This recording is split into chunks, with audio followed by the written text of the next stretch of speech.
Well, we start with the latest news from the Gambia. The new president, Adama Barrow, is expected to arrive home on Thursday. He's been in neighbouring Senegal for the past 2 weeks now. Barrow has had to remain in Dakar while troops from regional bloc ECOWAS secured the Gambian capital, Banjul. Our Gambian President, spokesperson Halifa Sallah, says Barrow is set to arrive at 1600 hours GMT. Gambians are eagerly awaiting his return. Since being sworn in last week, Barrow has promised to reverse many of the actions of his predecessor, longtime leader Yahya Jammeh. Well, let's bring you the latest on that now. We're joined by CGTN's Sony Murthu from the Senegalese capital of Dakar. Sony, of course, the big day has arrived. Adama Barrow is finally returning home to assume his position as president. Just give us an idea of the preparations that are underway ahead of his arrival in Gambia. Well, Lindy, indeed, there is a lot expected of Adama Barrow, as you mentioned earlier. This is the most peaceful, they call it the most peaceful revolution or the most peaceful transition since 1964 for the Gambia. There are a lot expected, of course, in terms of celebrations. The inauguration, as you may remember, was done here in Dakar, and a lot of members of assembly last evening were asking that a fresh inauguration be done for the president. But after speaking to the government spokesperson, he says that the inauguration was legal, and what could be there may be celebrations of the inauguration. He did not set a date yet. There is a lot still at stake here. We're hearing reports from the local media that some toxics were found in the air conditioning units in the State House, and there is need to sanitize that, meaning that Adama Barrow may have to spend his first few days as president in his own residence. There is a lot of security issues still. ECOWAS, by the request of the president, will be there for at least 6 more months.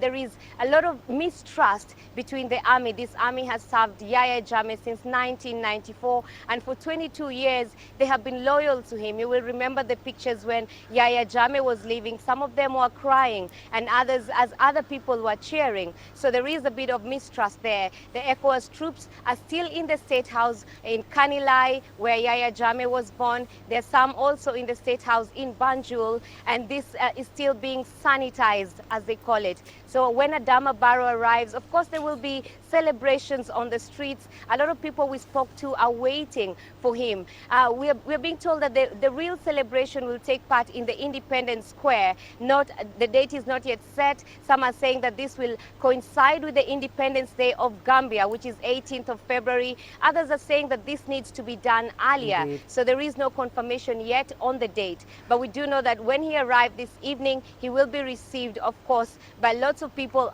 in the airport and on the streets as well. And it certainly seems, Sony, that Adama Barrow, despite security concerns and other such issues, he is a man that is ready to go, full steam ahead as a president of Gambia, looking to undo some of the damage that was done under Jammeh's administration, including possibly releasing political prisoners. Have you spoken to any family members or those that were affected by Jammeh's rule about their experiences and expectations?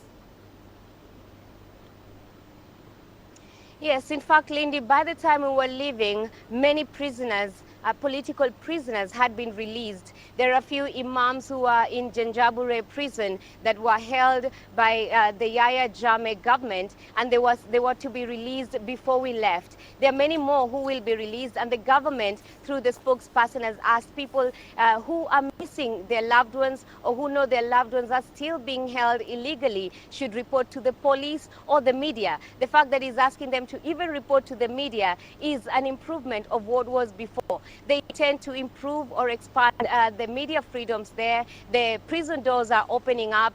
We spoke to a lot of people who said they were victims of Yahya Jammeh, allegedly victims of Yahya Jammeh's government, including people who say they worked at plantations by force, others who say their children, their young girls, were taken and abused. But more importantly, we spoke to people who are expecting their loved ones to be released. And we also spoke to one former government official who worked in the anti-drugs and narcotics unit in the Yahya Jammeh government, and he says he lost. He says he does not think he will get his justice. His brother allegedly was killed for having an affair, quote unquote, with the former first lady. He also uncovered a big drug ring in the Gambian government. This was a Holland-Gambia company that was supposedly trading in fish, but he found out that they were dealing in cocaine and discovered at least 3 tons of cocaine. He says that Yahya Jammeh was very well aware of what was happening. Have a listen.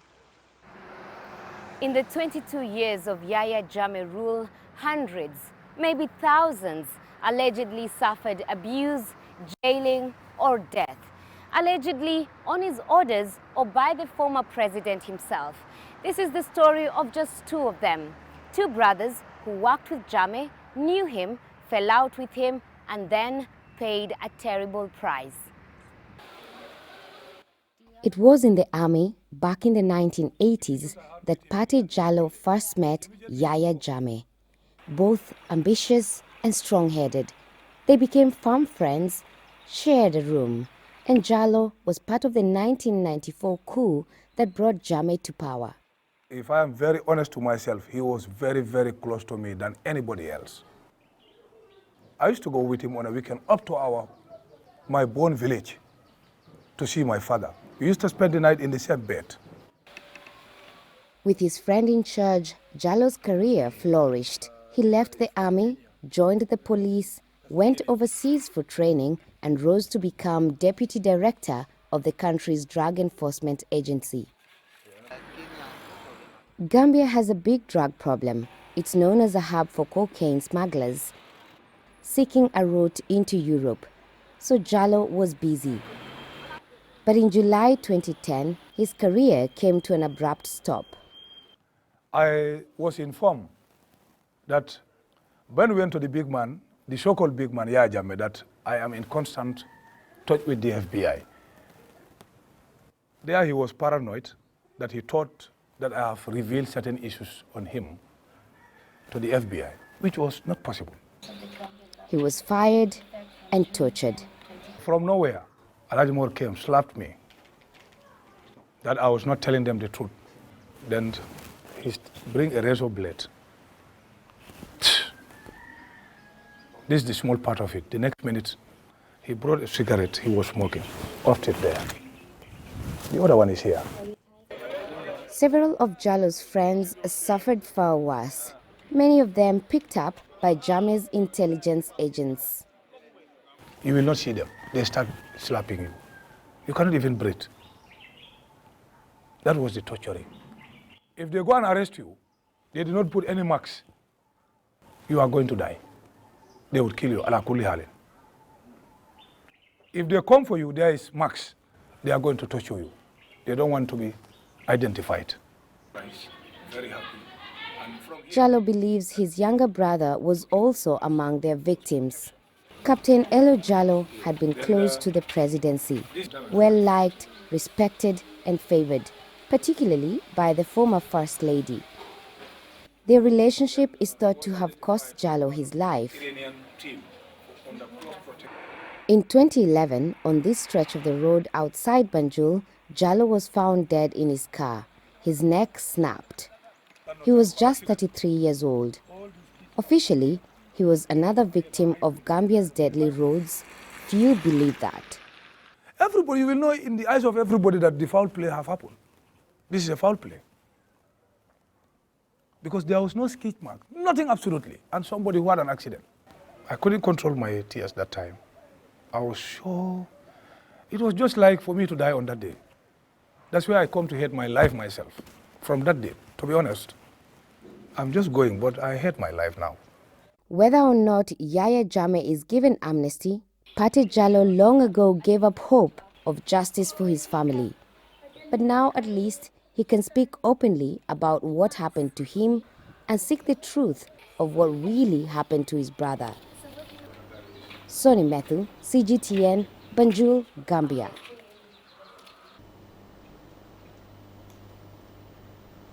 Well, Lindy, that is what a few people we spoke to on the ground are saying. They're hurting, there are physical pain, there is emotional pain, and they want justice, some of them. Some of them at the moment just want peace. And Adama Barrow has promised that a Truth and Justice Reconciliation Committee will be formed and they will listen to some of these cases. However, the priority right now is to form a cabinet, and then after that, appoint a few people who will take up a few positions in government, and soon after, he promises justice.